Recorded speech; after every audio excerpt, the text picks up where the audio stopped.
I suppose he really doesn't want to be out here in the acid rain, but I really need the steel, so out he goes. Now, unfortunately, because of this toxic buildup, their consciousness drops, which does make manipulation more difficult.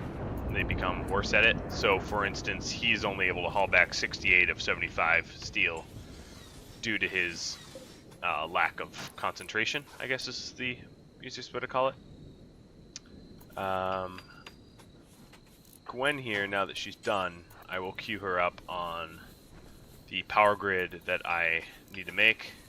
That gets finished off pretty quick. So these batteries are back to being filled slowly. I do have some additional floor to smooth out. But seeing that how people are on house arrest, a lot of the tasks, indoor tasks, are going to be easy to accomplish quickly. I'm going to actually now assign everyone to house arrest, so if I do have raids, I can address it. Now, of course, I do have this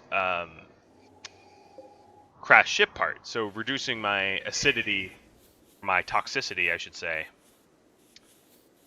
would be a good idea, because then it will allow my colonists to... Oh, and it has already settled. Alright, that's very, very useful.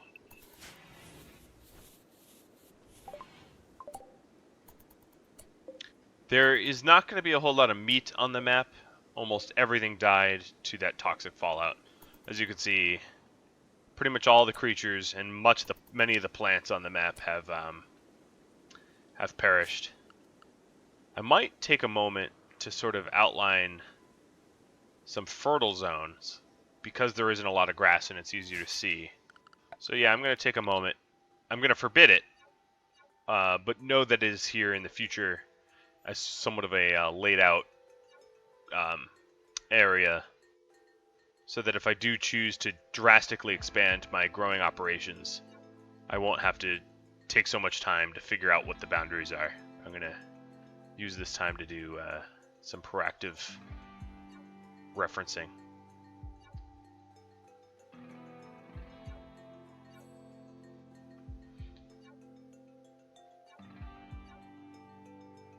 Yeah, toxic fallout, I mean, it really depends on your biome, to be honest. If you're in a mountainous area and you have a lot of tasks to do indoors, it's not particularly bad.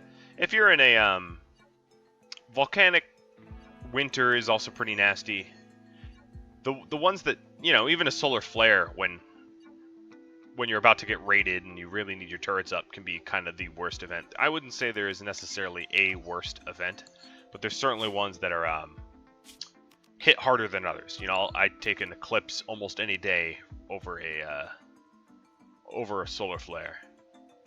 You know, I've had solar flares like spoil every single meal that I had stored because I didn't have passive coolers and the solar flare took out my AC, and it was just long enough to destroy all the meals. Alright, so now that I have that laid out, roughly, I might have messed up a little bit, but roughly, I can use that in the future as a point of reference. So one thing I did read, I wanted to clarify about overhead mountains, is you need a contiguous space of 16 cells to spawn insects, and then additionally, high light, like grow lamps and the like, do dissuade the spawning of insects. They don't stop it entirely, but they greatly reduce the chances that you'll get some. And then keeping the temperature inside the overhead mountain area to negative 17 Celsius or colder will also prevent some infestations. So there's a lot of ways, clever little ways, to be able to avoid infestations, which is pretty useful. So I also have a turret to replace here. It got destroyed, but it served a pretty significant purpose, and I'm going to just bury these bodies. I realize they have gear on, but all that gear was sitting out during the entire toxic fallout, so I think that gear is going to be particularly helpful to me. It's not going to be valued much. A few pennies, possibly at most. So now I have... Oh, I've got some crazed animals coming my way because of the ship. I need to probably deal with the ship now. Fortunately, I do have one sniper rifle. Well, I have several, but I have one good sniper rifle of a few other crummy ones, as you can see. Which will make that task a little bit easier. But I think making all the animals around me psychotic is kind of a pointless thing. Most of the animals have died very recently. So Morgan has my good sniper rifle. And I'm going to give Gwen the poor one and Trillo the slightly destroyed normal one. And send all three, even though Morgan wants to sleep. How bad is your sleep? Your sleep's pretty bad. I'm going to let them rest. Morgan and Trillo are going to need some rest before going to war. But then we'll deal with this ship, and I'm hoping to just take it out from a distance with the sniper rifles and not have to tangle with any mechanoids for very long.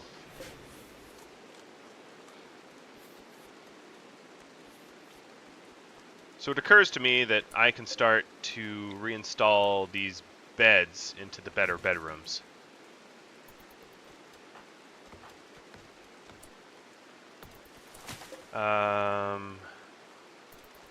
They're clearing... Oh, because it's a house zone, right.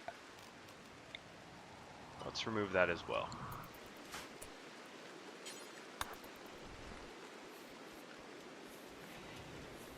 I'm going to reinstall the bed now.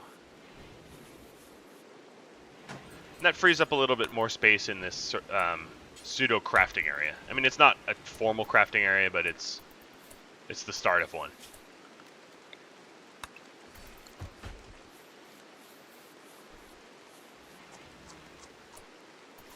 And it looks like we're eating raw corn now. They're complaining about it. I suppose truly raw corn's pretty atrocious, but there's a lot of raw corn that isn't. And I'm going to put Griffiths back on cooking so that he's been mining, but I need him cooking some fine meals. So, no, sniper rifles cannot outrange, or rather, scythers cannot outrange sniper rifles, but you still need to be careful, because if you're not, very easily they can gain some territory on you and take you out. So now, of our fighters, I want to look at, have they had enough sleep? They haven't really, but I want to deal with this ship before it gets out of hand. And if one of them has to turn back because they're mentally unstable or whatever, I'll turn them back. So Morgan is already in position at roughly max range.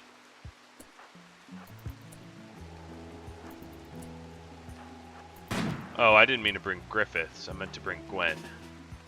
Her husband.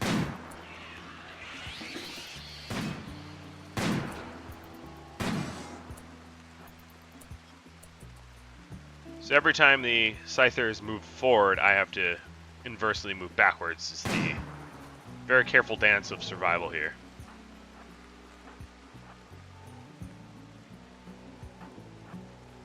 And of course, there's times when they move all the way behind the crash ship part. One thing to note is you should not keep shooting the crash ship part because you'll gain permanent aggro from the scythers. So unless you're ready to deal with them as a threat and fight them continually, this sort of hit and run tactic is the best thing you could probably deploy.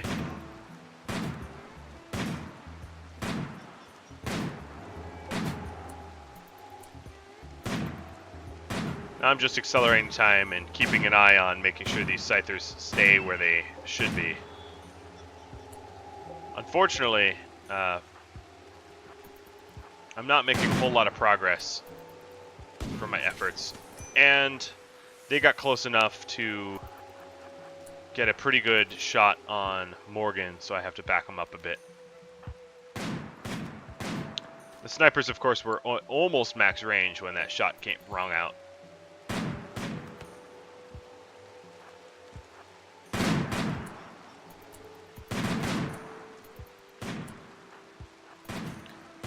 pains me to see how many shots it takes these guys, because in my Sea Ice playthrough, NG has many one-shot kills on Scythers under her belt. So now it's oh, I shot it dead. The heavy charge blaster is a lot easier to evade. But seeing that this Scyther's behind a mountain, I want to back up and get ready for it to come around the corner.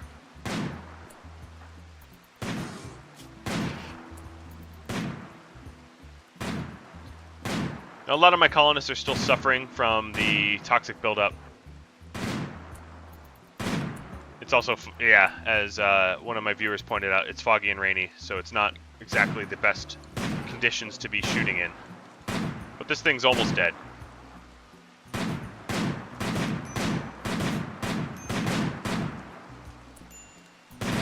They're not happy about being conscripted for this long. I really need to wrap this fight up.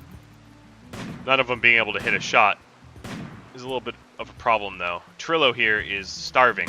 He's happy because he just got married, but he's starving and tired.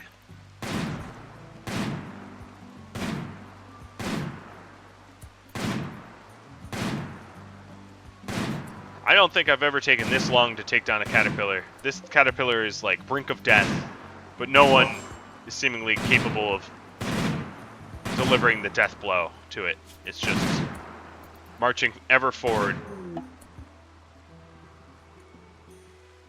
Alright, Morgan is now infected because it's taken him so long to actually shoot this thing. Plus, it's releasing further psychic pulses. Just a little worrisome. I'm going to take Davies over to break down the ship while these guys dysfunctionally try to finish off their quarry, which is this centipede. Grievously wounded, but seemingly impossible to defeat centipede. We've just landed some additional hits. It's not quite enough. The drone has now intensified.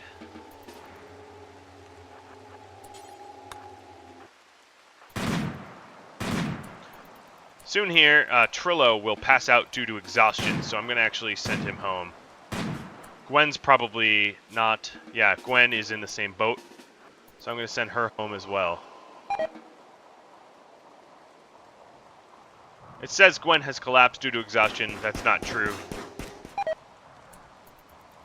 Now it is. That is how long it's taken them to defeat a seemingly simple enemy here. I do now have a decent stockpile of steel. This centipede doesn't pose an immediate threat. Its moving is 19%. I've really hammered it quite a lot. Alright, so let's look. Morgan will be fine.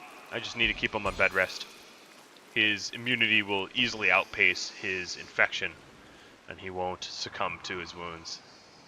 As you can see, the centipede here is just chugging along at a quarter cell per second.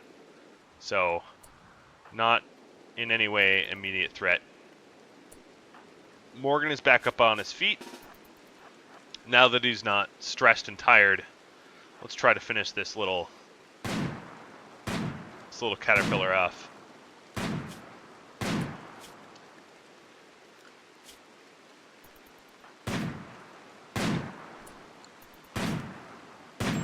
Davies is running in and out. Oh, Morgan is, I forgot, my wounded person. So I'm actually going to keep him sleeping. And I'll just wait for this caterpillar to get in my kill zone. It's taken a while. And while I wait, I'm going to take Davies off of... I'm going to take Davies off of crafting blocks so that she doesn't get ambushed while trying to run her errands. Alright, so looking at Morgan, he needs some medicine here. I'll actually treat Morgan to some proper medicine. this once. I've been sort of saving it, but I did get some medicine off of one of the raiders. So his immunity has to outpace his infection to survive this. And unfortunately, I got him off his feet and running around, which wasn't wise.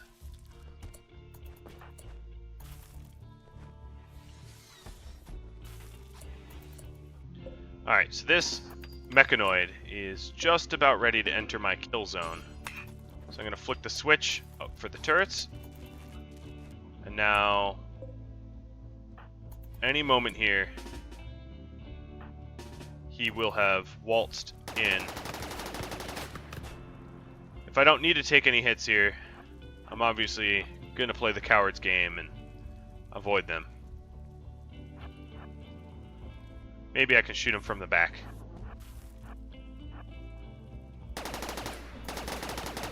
Yep, I can.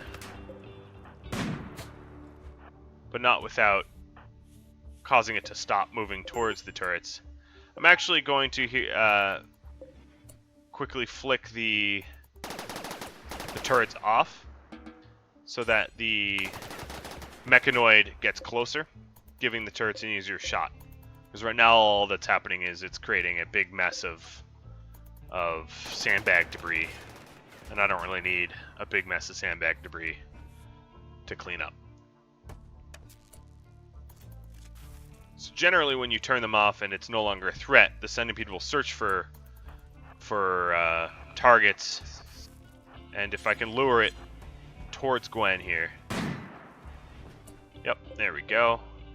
Now it's fully enveloped in all three turrets radii, and it goes down almost immediately. Not much of an issue there.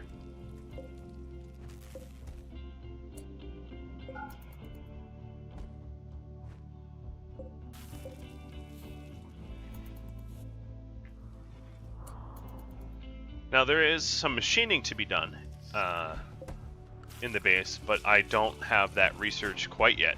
I still need smithing, but I want to prioritize. I still want to prioritize the research I have now, which is hydrothermal, or geothermal, not hydrothermal. Whatever hydrothermal would be. Geothermal research.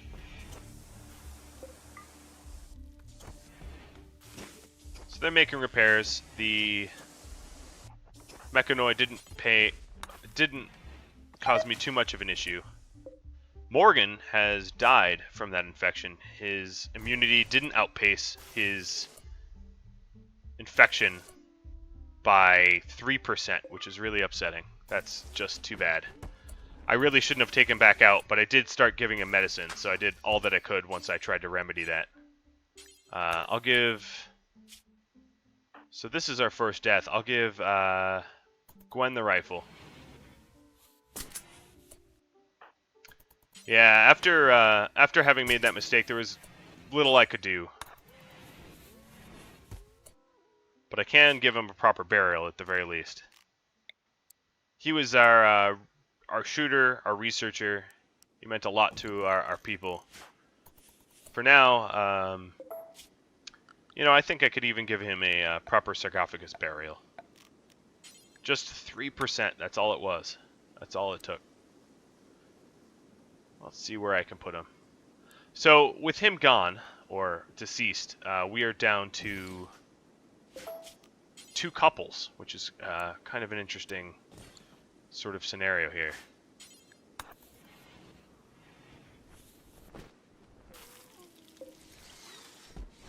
Yeah, he wasn't married, but if you look, he was a pretty good researcher. We will get research out of Gwen here, but Gwen is a one-handed researcher, so that's a little problematic, a little slow.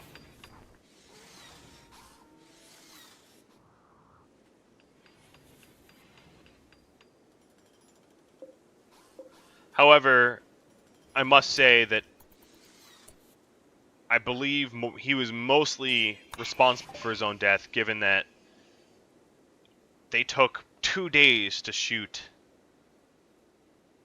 an enemy that should have taken minutes to kill. It took way, way too long, which contributed to the reason why he perished. That he was such a bad shooter.